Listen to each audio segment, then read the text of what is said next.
filled with blossoming lotus flowers. There were various birds chirping, and the water was exactly like nectar. The entire road was surcharged with many cool breezes which carried the fragrances from various flowers. He carried the construction of this road as far as Kanai Natashala. So it's a nice thing, isn't it?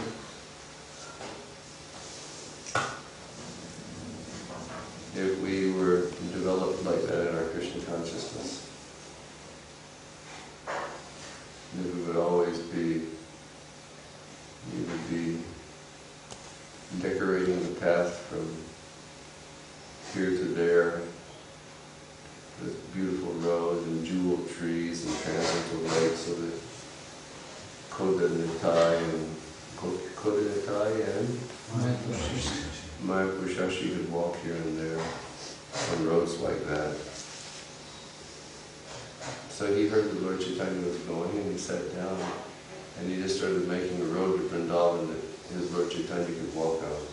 But his meditation would go only as far as Kananatashala. He couldn't create the road after that. Within the mind of Nrsingananda Brahmachari, the road could not be constructed beyond Kananatashala. He could not understand why the road's construction could not be completed, and thus he was astonished. Why is my meditation being stopped at this one particular city? Why can't my meditation go all the way up to Vrindavan? With great assurance, he then stood up and he told the devotees, Lord Chaitanya is not going to Vrindavan this time. He's only going as far as Kanai Natashala. Read Srila Prabhupada purport. Srila Nrsingananda Brahmachari was a great devotee of Lord Chaitanya Mahaprabhu. Therefore, when he heard that from Kulia, Sri Chaitanya Mahaprabhu was going to Vrindavan, although he had no material wealth, he began to construct a road within his mind, and it was a very attractive path that Lord Chaitanya could traverse upon. Some of the description of the path is given above, but even mentally, he could not construct the road beyond Kanai Natashala. Therefore, he concluded that Chaitanya Mahaprabhu would not go to Vrindavan this time. For a pure devotee, it is the same whether he materially constructs a path or constructs one within his mind. And this is because the Supreme Personality of Godhead, Janardhan, is Bhava Grahi, or appreciative of the sentiment. That's nice, isn't it? Like many times we think, oh, if I just had 10 million pounds, such service I could do. I was joking with Shivram Swami the other night when I was leaving Dubai. He said, I was telling him about something I wanted to do. And he said, Baba, you better play the lottery. He said, you've been talking about playing the lottery since 1987, but you haven't bought a ticket yet. He said, you should play the lottery. And then I was joking. I said, well, I can buy one tonight in the Dubai airport. He said, how much does a ticket cost? And I said, $250. And I said, yeah, but there's only 5,000 people in the draw. He said, 5,000 people, $250, what's the draw? I said, $1 million. He said, no. He said, wait till you get to England, just spend £1 and you can win like 15, 20 million pounds. We had a good laugh. So we always think that if we had material resource, what we could do. And definitely, nothing can be done without material resource. I mean, say in the field of preaching and development. Srila Bhaktisiddhanta Saraswati Thakur himself said that in Kali Yuga there's only two things you can trust. One is the holy name of Krishna, and the other is cash in your hand. That's Srila Bhaktisiddhanta's statement. And certainly in the development of our movement, we always have to have, a strong financial base, especially if, say, It's like I'm sitting here and I'm sort of an alien, you know, me and Jagat Vasi, Prabhu, we're the only people that are wearing the orange cloth. Everybody else is wearing the white cloth. And wearing the white cloth naturally, except the ladies are wearing nice colored cloth. But wearing the white cloth, it means that, you know, you have to have homes and you have to have facility and you have to have all these different things. And so, thus, to have those things, you have to have finance, you see. But from a spiritual perspective, the Prabhupada says that the pure devotees, even if they don't have material facility, that within their minds they can offer everything, just the same to the Lord.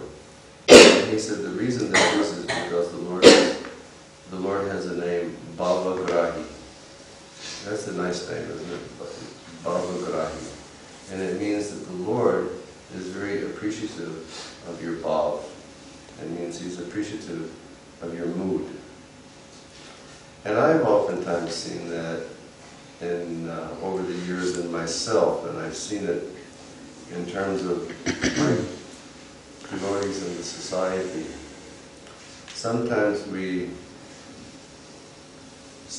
the Lord wants to teach us something, like sometimes our mood is not correct, or we can sort of, I guess we could say mood or our attitude is not correct. We have the wrong attitude for service, not the proper service attitude. And so sometimes the Lord will put us in a sticky situation, difficult situation. And something may happen to us. We may show ourselves to be a fool, or we may become chastised, or we may feel that people are getting on our case, or one thing or another. And when I've had that happen to me, then naturally, being materially conditioned, the first thing I want to do is I want to say that it's due to some external cause. Like say I have a problem over here and I say, oh, it's because of a hobo, you know. Hobo's not speaking nice about me, or a hobo's spreading rumors about me, or something like that.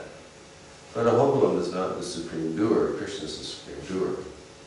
And Krishna wants to rectify my consciousness. So when I'm looking at it from the material perspective, I always suffer.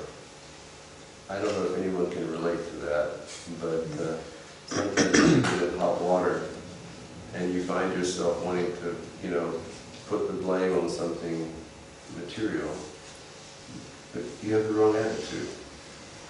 But then when your attitude changes and you see that actually it's, you know, Krishna arranging circumstances for your purification and for your development, the attitude changes.